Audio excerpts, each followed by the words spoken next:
This is the Jack Murphy Podcast. Here's your host, Jack Murphy. Welcome back to the Jack Murphy Podcast. It is Monday. Jack Murphy here along with Daniel Wheeler. Alpha is middle school kid. Who knew he had a middle school kid? He's a little old for that, isn't he? Grandkid. But anyway, he's walking at a graduation, I guess. Some kind of something, yeah. Some kind of thing you got to go to. I don't know. But anyway, welcome to the show. I'm lucky to be alive. Tomorrow on the podcast, ladies and gentlemen, I will have for you a movie. I made a movie, and it's not completed. In fact, part of it I was going to play today, but it's too long for the platform that we use for the podcast. I'm going to have to compress it, but it's a movie in parts of me and my significant other putting together what I describe as the world's largest Ikea project. It was an impulse buy, not by me, by the other, at Costco of a large gazebo, which I didn't even know we're getting. Just one day, this delivery truck showed up at the front door, Daniel. And how long ago was that? Hello, can I help you? We're from the delivery company. We have your gigantic gazebo. And I thought, oh, cool, I'll have a gazebo. Well, turns out it's 3 enormously heavy boxes, which they put out back. And nothing was said. I didn't say a word about it. And a few days go by, it wasn't mentioned. And finally, it'd been sitting out there for about 3 weeks or so. And something like I heard faintly coming through the house, "Are you ever going to put that gazebo together?" I go, "What gazebo?" And anyway, Saturday, we started trying to put it together. Boy, was that fun. And I've documented each step with my iPhone, and I'm splicing it together for your viewing enjoyment. But it's been pure hell. Pretty much, Daniel, everything. I'm terrible at that, first of all. There is an instruction booklet, and it's an instruction booklet that's fairly good. But about halfway through, I heard, "Did you watch the video?" And I go, "Oh, there's a video? I didn't know about that." Anyway, it's been a nightmare, so we'll get to that another time. But today on the podcast, we do have, I'm excited about this, we have news from the villages. This comes from thevillagesnews.com. You know, we are the podcast for active older people, so we like to keep up and cover what's happening at the villages. Maybe one day Daniel and I will wind up down at the villages playing on one of their many golf courses down there, dancing in the squares, driving our golf carts around. All right, here it is. Apparently at thevillages/news.com, you can comment on the stories they write, or you can write like opinion pieces. Somebody wrote in, this story says, "A resident worries that too much alcohol is being consumed at the town squares in the villages. Share your thoughts below or by submitting your own letter for publication." The people are retired, right? Yeah. They've been working their whole life in some godforsaken job up north somewhere, and they come down and they want to have a little fun, and here's a party. And they just feel like they're on vacation. Yeah. You know? Here's a party pooper trying to throw water on their celebration at the squares. Here's some of the comments that they've gotten. Trinity Prescott said, "The villages is God's waiting room. Let them have fun." I agree.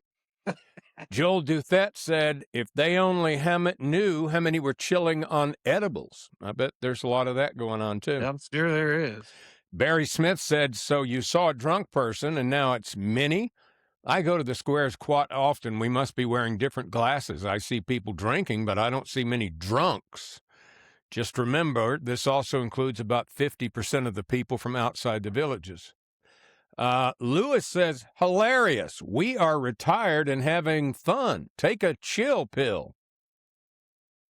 Carlos Fuentes says it's 5 o'clock all the time in the village. Stephanie said it's Florida, drinking is happening.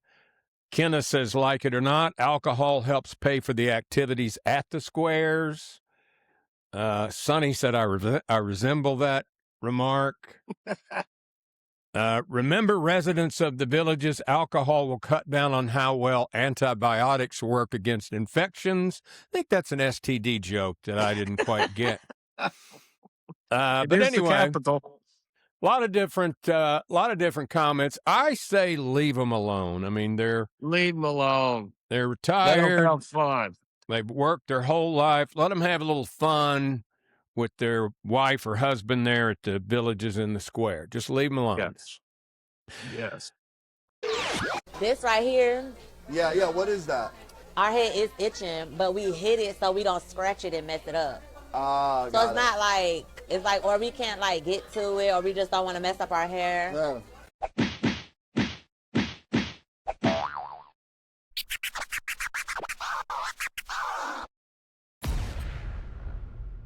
All right. Speaking of having fun, Daniel, now does Virginia have legalized marijuana yet? Yeah. Recreational? I think so. You're allowed so much. It's like, but I mean, do you have stores in Lynchburg where you can go in and buy marijuana? I don't think so. I think you can buy all that cannabis stuff, but I don't think you can just get pure. You can buy stuff made from hemp, is what you're saying. Yeah. Well, so the way it works is states, the way it usually works or has in other places. The first thing they do is they pass medical marijuana. Mm-hmm. The problem with that is usually there are no doctors who will prescribe it because they're all afraid they're going to lose their license. In California, for instance, they had medical marijuana, and I have a lot of problems sleeping. And my sister-in-law and my brother-in-law are both doctors. And I asked her, I said, hey, could you write me a prescription for some gummies for sleep? And she goes, And I go, why not? She goes, no legitimate doctor will write a prescription for that. And I go, why not? It's approved. And she goes, she said, whenever you go to get a job, if somebody saw that I'd been writing marijuana scripts, I wouldn't get the job. And I went, that sucks. So what you wind up with is where you have the medical marijuana dispensaries, like right next door, there'll be a doctor called, I'm not joking, Dr. Quack. And Dr. Quack is some doctor who got in some trouble in the past, but still has his medical license, and that's all he does. That's right. Is write medical marijuana scripts. Yeah. And there are, there's a bunch of doctors all over the state that do that. And then later, after they've gotten used to the medical marijuana, then they'll come back and pass recreational marijuana. That's what a bunch of states have done. Voters in North Carolina have a chance to legalize marijuana altogether later this year if a new bill is passed. Senator Caleb Thedopoulos of Mecklenburg County has put the bill up before the state legislature. I don't think it's going to pass. We don't have medical kind of stuff. I know there's a lot of people that use it, but I still think the majority will rule on that. Yeah, and we don't have medical marijuana yet anyway. And by the way, what's the point? I mean, everywhere I go, I smell it already. Constantly. I mean, if I'm in somewhere, if I'm in traffic, I'm going to be smelling weed. Oh yeah. If I walk to the grocery store, I'm going to pass at least one person reeking of weed. Go to the bank. Go anywhere. And if you go back now to some of these states that have legalized recreational marijuana, New York, Washington, Florida, and other places, a lot of them are starting to second guess it. The consequences, the thing is, it makes people lethargic. So if you've got people that already aren't doing a lot and then they get on the weed, they get even more lethargic. And if they're on like food stamps and stuff, they get even hungrier.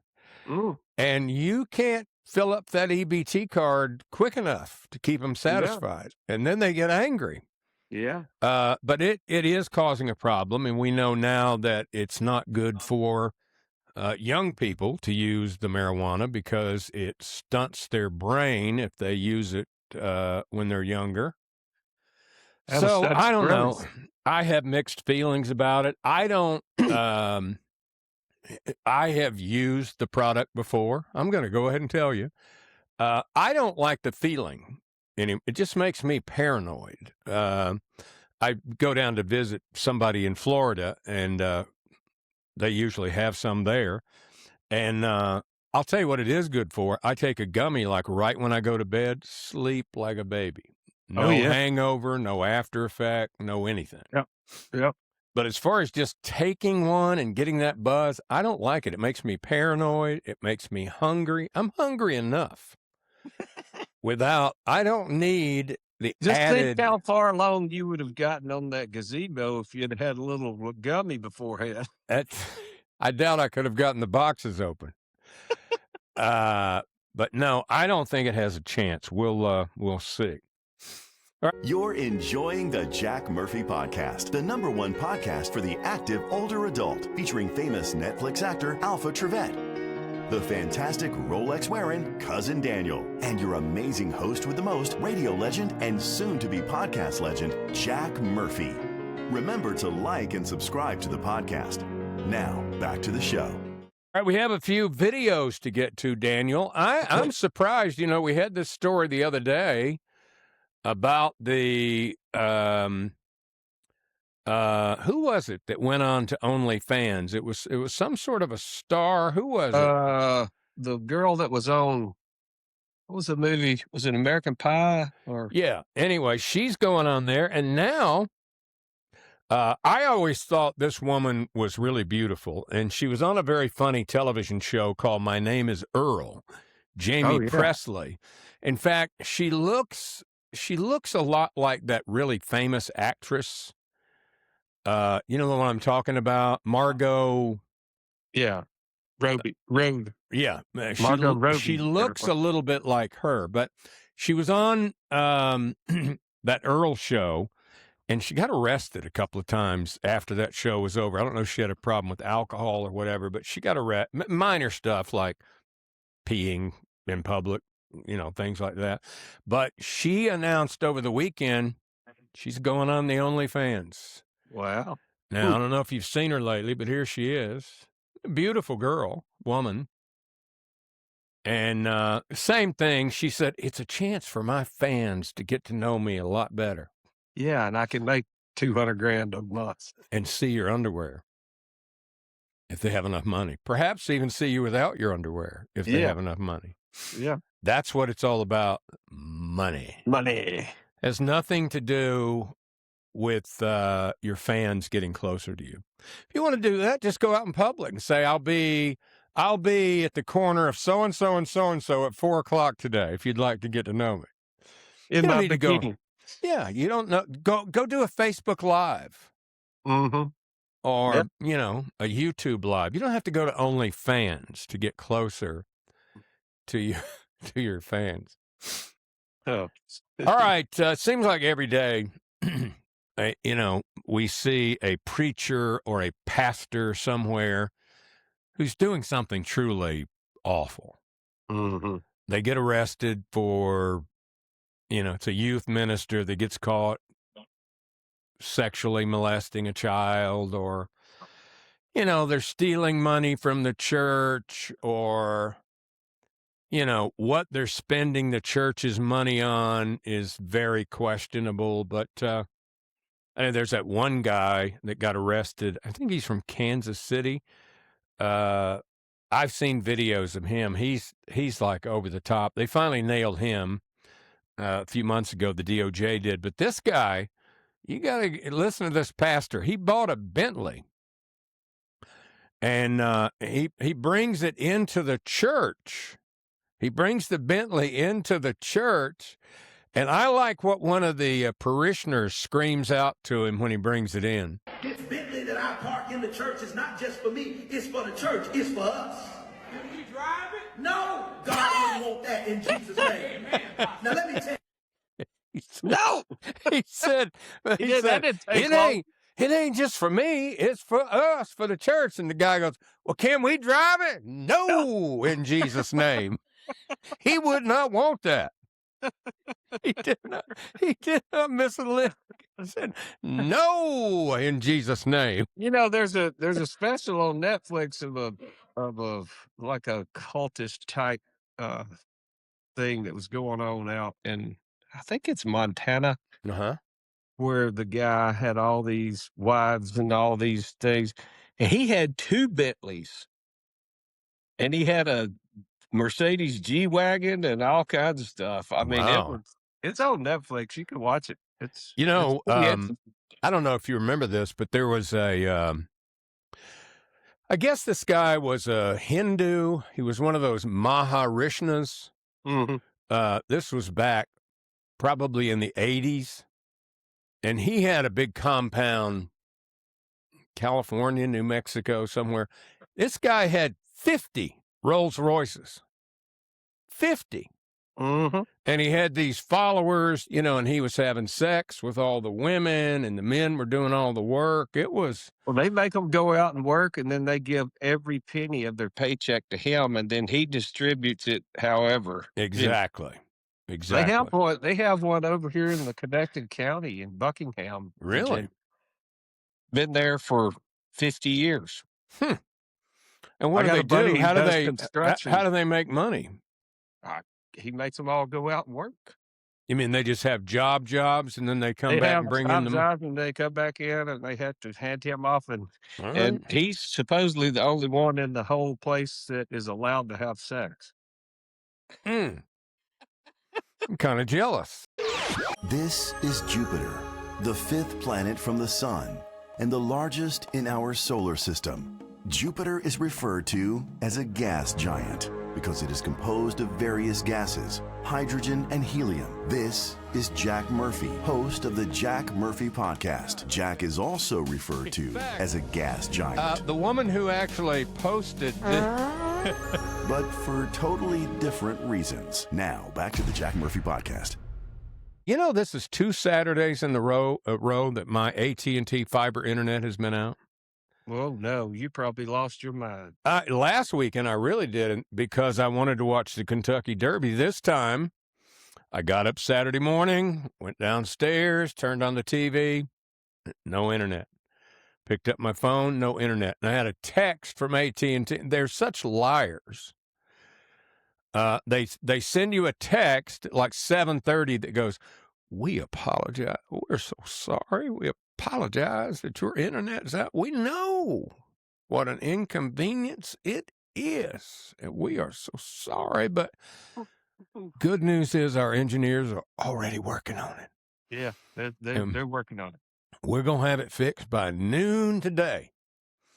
And I went, bullshit. Yeah, 7 o'clock. And 2:30 in the afternoon, it stopped. You know, I try to call them. They're a little smarter this week than they were last week. You can't get to a person. It just says, there's no need to ask for a real agent. They don't know anything more than I'm telling you. Yeah. And it didn't come on until Sunday morning. And the thing that really makes me mad, after that initial text where they tell you it's going to be fixed by noon the same day, they never text you back again. They don't text you back at noon and go, "We're still real sorry. We're working on it. We know it hurts to have no internet. Our engineers, they have bleeding fingers right now trying to get that internet going. Working around the clock. I mean, they have right now it's sleep. Estimated 4 o'clock. They don't follow up. Yeah. I mean, that's terrible customer service. Well, that's why they get a trillion phone calls. Yeah. Well, I'm going to call them. I'm going to call them later today, and I'm going to ask them, why should I continue to be your customer? Yeah.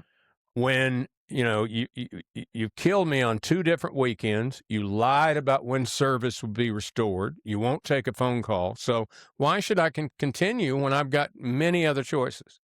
So here's your choice. I either get because they tell you, we're recording every hour you're without your internet and it'll be deducted from your bill. I'm going to say either you not charge me for this month or I'm gone. Yeah. I think that's reasonable, don't you? I think so. I would. All right. Now, Daniel and I both... every once in a while, but not a whole lot. Daniel and I both love to cook. His son's a really good cook. He went to culinary school. But Daniel and I, we grew up out of necessity. We had to learn to cook. You know, it was cook or die. Yeah. The way we grew up. Death. And both our moms cooked, so we learned a lot watching them and everything. But as we get older, we appreciate better ingredients. Yeah. Like if I'm at the grocery store and I'm going to make, say, spaghetti sauce or something, I don't just buy Hunt's tomatoes. No. I buy San Marzano tomatoes because they taste better. It's it's a proven fact. And the brand that I've been buying is called El Centro. It's in the yellow can with the green and red writing. It says El Centro San Marzano tomatoes. Wow. And they cost more. Of course. You know, they cost, instead of $2.99 a can, it's $3 or $4.99 a can. Well, guess what? The El Centro people are getting sued. 2 people in California are suing Cento Fine Foods tonight, accusing it of tomato fraud. Very serious business. Let me stop right there and say I'm embarrassed. I've been mispronouncing the brand of tomatoes for all these years. It's Cento. Cento. Okay. Cento. I've been saying it wrong. Business here, Cento's certified San Marzano tomatoes, the lawsuit argues, are not actually certified by the right group, the one recognized by the European Union. But Cento says its tomatoes are certified by another group, and anyway, both San Marzano tomatoes are delicious. A judge will decide, perhaps over pasta. See, that's bull crap. We'll decide over pasta. If you're not approved by the right group, you're not approved. Yeah. Who knows where those tomatoes are from that we've been paying extra all this time? It might be off Sand Mountain. So. Yeah, exactly. Not that Sand Mountain... Which they have good tomatoes. Has good... Exactly. I mean, not that there's anything wrong with that. Also, over the weekend, the only thing I had... Here's the other thing, Daniel. I had no internet at the house, and how many AT&T 5G bars do you think I get at my house? 1. You know what you can watch on your phone with one AT&T bar? Nothing. Zip. I get 1 here. Believe it or not, I drove to the Harris Teeter grocery store so I could check my email and watch a few videos in their parking lot. You were jonesing. I was. I mean, I don't have any books here. I mean, I had nothing to do. The pergola thing was a complete failure. I mean, that's the only reason we started putting together the gazebo, was that we had no internet. If you would have concentrated more time on the gazebo. So I get over there to the Harris Teeter where there's internet, and I click on Facebook, and what do you think the first thing I see is? AT&T. Minnie Lulu, the little person dressed up like Minnie Mouse, on my Facebook feed in a provocative pose on her sofa. That's the first thing that popped up.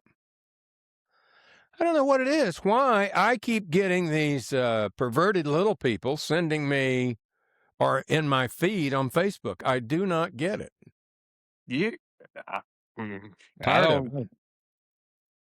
I keep getting all these crazy, I guess, what do you call them? Robocalls or? Robocalls. From some lending thing said, we see where you have applied for a loan. And, I get them. You know, and I blocked every one of them, but I still keep getting them. Well, look, they changed the number. Let me tell you what, my son showed me how to get around that. You can go into your settings, and there's a setting in there. I'll call you later, but you can set your phone so that it doesn't ring. It automatically sends all the calls to voicemails that are from numbers that you don't know.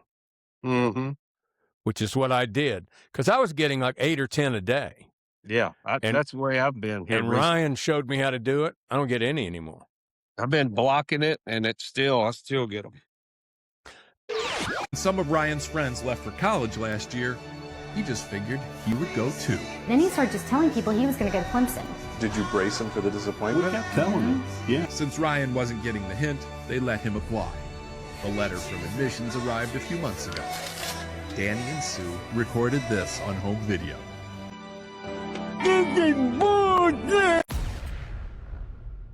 All right, a couple more things. One, remember a few weeks ago, I think it was 3 weeks ago, we had the terrible story about the bullfighter, and we had a photo of the horn going up his rectum about that far, and that horn is about this. Now we have a video. We have a video of it happening live, and even after it's over, in the video, he even reaches back there to feel if his ass is still there.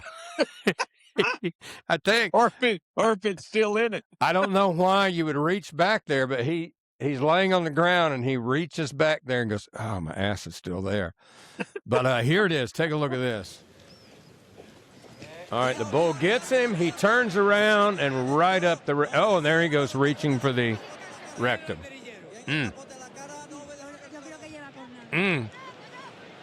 And then somebody in the bullfighting community is kind enough to put something over the rectum so you can't see the blood squirting out of it. Oh, my gosh. But again, that's gotta be a horrible way. Right after it happens, I said this the day that it did happen. I said, why do they wear such feminine outfits? It's like they wear little flat shoes with bows on them. And maybe it turned the bull out. I don't know. I mean, I know they're really brave and all that stuff. But then after he's down on the ground and the bull's trying to stomp him, about 5 of these little guys come out all dressed up like that. And you went, seen some cowboys out there, some clowns, something. What are those guys going to do? But they did get the bull away from him, and he said, from what I've read in the story, quite a bit of rectum surgery. Oh, can you imagine? It really wrecked him back there. It wrecked that rectum. He's still on a soft diet, I'm pretty sure. He's doing a lot of no diet at all. He's on a lot of smoothies, I think. Smoothies, and that's it.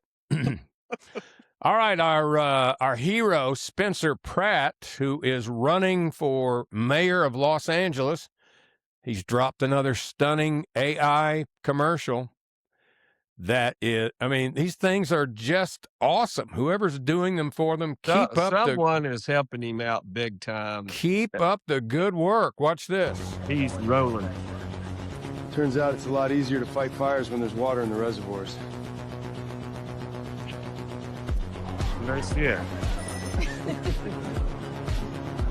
We're even allowed to arrest criminals now, with handcuffs and everything. Wow. I don't have to wonder anymore whether I just stepped in human shit or dog shit. So that's nice.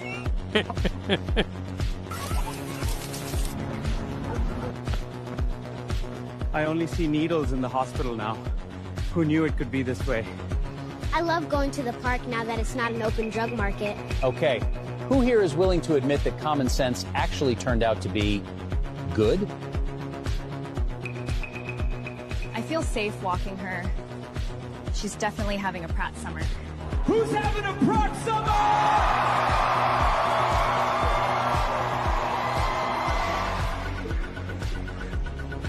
And then it ends with L.A. is worth saving. And the amazing thing about this campaign, it's not rocket science. No. Well, his platform is all about, being, just common sense. Yeah. I mean, having firefighters and fire trucks. Not that hard. Having water for the fire trucks. And I love that last debate where she was arguing about she did not do this and did not do that, and he was like every time she opened her mouth, he busted her on. Yeah, and the moderator was disingenuous as well because yes, of course, she called him a liar in nice language. Yeah. And then he goes, well, that's a blatant lie. And the lady goes, sir, no calling each other names. She just called me a liar. And she goes, no, she didn't. Yes, she did. But his whole campaign is just common sense. It is. Let the police actually arrest people. Use cuffs. Take them to jail. Have the judges actually do something to the people that are arrested. Mm-hmm. Get the homeless encampments off the sidewalk. Remember, he told her, he said, I want you to come down there with me because you're going to get stabbed in the neck. Yeah. But it's just so California. I'll give you a quick example before we wrap up the podcast today. Gavin Newsom, it's all for show. It's all theater. Gavin Newsom just announced this new program where the state of California is buying diapers for I guess you have to some income threshold level, whatever. They're buying diapers, and you get, I think if you have a baby, I think the number was you get 400 diapers. And so somebody looked at the amount of money they were spending on the program, okay, and how many diapers they were buying. They're paying 25%, 25 cents more per diaper than you can buy them at Walmart. Sure, yeah. So in other words, they've been better off just to give them a diaper voucher and let them go buy their own diapers. But instead, they buy the diapers, they pay too much for them, they give them away, and you have to go somewhere and pick them up. The whole program is ludicrous. But they have a big press conference with Gavin Newsom handing moms and their babies diapers. And we're helping. We care. We're going to give you diapers. In the meantime, he's padding somebody's pocket. Exactly. And you know what's going to end up happening? All those people are going to start killing each other over diapers. Probably. I wouldn't doubt it. And selling them, and, you know, it's... Yeah, that's the other thing. The diapers won't get... Suddenly, the diapers are going to all disappear, and they're going to be selling them at flea markets.